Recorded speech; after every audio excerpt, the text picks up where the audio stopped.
Madurai KMR international பள்ளியில் மாணவரை முதல்வராக செயல்பட்டு பள்ளி முதல்வர் ஆசிரியர் மாணவர்களை வியப்பில் ஆழ்த்தினார். இப்பள்ளி 6ஆம் வகுப்பு மாணவர் கேசவமூர்த்தி. இப்பள்ளியில் ஆசிரியர்களால் வாக்குப்பதிவு மூலம் தேர்வான மாணவரான இவருக்கு ஒருநாள் பள்ளி முதல்வர் பதவி வழங்கி அவரது செயல்பாடுகளை பிற ஆசிரியர்கள் கண்காணித்தனர். காலையில் பள்ளி காலை வணக்க கூட்டம், முதல்வர் அறையில் சுற்றறிக்கை தயாரித்தல், வகுப்பறைகளை சுற்றி பார்த்தல் போன்று காலை முதல் மாலை வரை அன்றாட பள்ளியின் நிகழ்வுகளை ஒருநாள் பள்ளி முதல்வர் என்ற பதவியின் மூலம் கண்காணித்தார். இந்த நிகழ்ச்சியில் பள்ளி முதல்வர் டாக்டர் சந்திரசேகரன், தாளாளர் கிருஷ்ணவேணி, துணை முதல்வர் சப்ரான் பானு மற்றும் ஆசிரியர்கள் பங்கேற்றனர். எங்க ஸ்கூல்ல 6th ஸ்டாண்டர்ட்ல இருந்து 9th ஸ்டாண்டர்ட் வரைக்கும் இருக்கிற அத்தனை குழந்தைங்களையும் ஒவ்வொரு கிளாஸ்லயும் ரெண்டு பேரை நீங்க பெஸ்ட் 2 people செலக்ட் பண்ணுங்க. அந்த செலக்ஷனுக்கு ஒரு கிரைட்டீரியாவும் கொடுத்தோம். ஏன்னா ஃபர்ஸ்ட் கிரைட்டீரியா என்னன்னா they should be best in the டிசிப்ளின்ல எந்த குறைபாடும் வந்திருக்க கூடாது. ஒரு விஷயம். ரெண்டாவது விஷயம், அவங்க அகாடமிக் டாப்பர்ஸா இருக்கணும். அதாவது முதல் 10 மாணவர்களுக்குள்ள இருக்கணும்.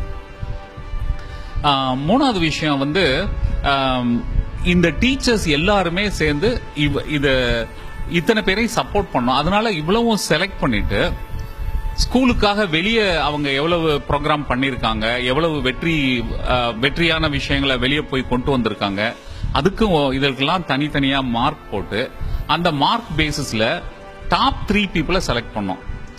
அப்புறம் அந்த டாப் 3 ஸ்டூடெண்ட்ஸையும் எங்க டீச்சர்ஸுக்கெல்லாம் ஒரு எலெக்ஷன் மாதிரியே வச்சோம். இந்த டாப் 3 peopleையும் எலெக்ஷன்ல கண்டெஸ்ட் பண்ற மாதிரி வச்சு அவங்களையும் ஓட்டு போட வச்சோம்.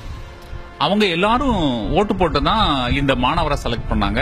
இதுல ஒரு முக்கியமான விஷயம் என்னன்னா, எல்லா டீச்சருமே இந்த கேசவ் பாரதி அப்படிங்கிற 6th ஸ்டாண்டர்ட் படிக்கிற மாணவருக்கு தான் ஓட்டு போட்டிருந்தாங்க. Not even a single person voted against him.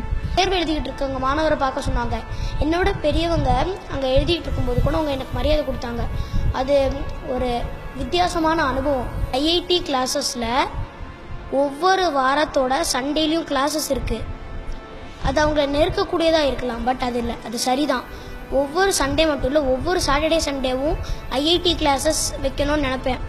அதை விட IIT கிளாஸஸை தினமும் மாலையில் வைக்கிறதா கொண்டு வருவேன் சட்டம். Per week twice, for every class twice 2 games period should be there.